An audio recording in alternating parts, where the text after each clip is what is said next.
আমাদের পাড়া আমাদের সমাধান কর্মসূচির 1 মাস পূর্তি উদযাপন শিলিগুড়িতে।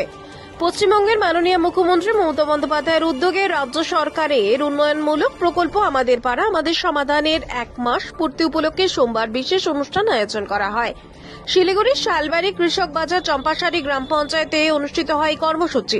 অনুষ্ঠানে উপস্থিত ছিলেন শিলিগুড়ির মেয়র গৌতম দেব, মহকুমা পরিষদের সভাধিপতি অরুণ ঘোষ সহ প্রশাসনিক আধিকারিক ও স্থানীয় জনপ্রতিনিধিরা। এই উপলক্ষে রাজ্য সরকারের নানা উন্নয়নমূলক প্রকল্পের দিককে তুলে ধরা হয়। পাশাপাশি সাধারণ মানুষের সমস্যা সমাধানে এই কর্মসূচির কার্যকারিতা নিয়েও আলোচনা হয়।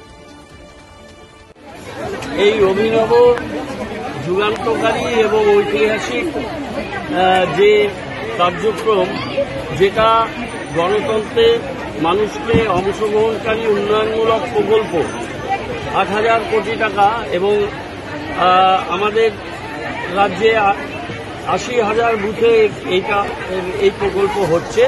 1 মাস লাগাতার 2 আগস্ট শুরু হয়েছিল, আজকে 1 সেপ্টেম্বর 30 দিন পার করল এবং 2 লাখের বেশি মানুষ আমাদের দার্জিলিং জেলা প্লেন্স এবং সমতলে পার্টিসিপেট করেছে এবং রাজ্যে 1 কোটি মানুষ হয়েছে আজকে থেকে 2 দিন আগে।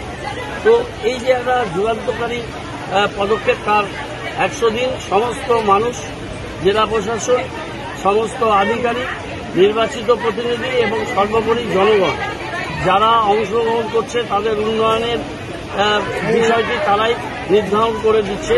সাথে দুয়ারে সরকার, সাথে স্পেশালাইজড ডাক্তারকে দিয়ে হেলথ চেক আপ ক্যাম্প এবং সমস্ত সামাজিক সুরক্ষার যে বিষয়গুলো দুয়ারে সরকার এসে যারা কোনো কারণে লেফট আউট আছে তারাও সেই সুযোগ দিচ্ছেন। এইটা সব মিলে পুজোর আগে একটা বড় উপহার মাননীয় মুখ্যমন্ত্রী, এবং নভেম্বর মাস পর্যন্ত চলবে, পুজোর কটা দিন বাদ থাকবে।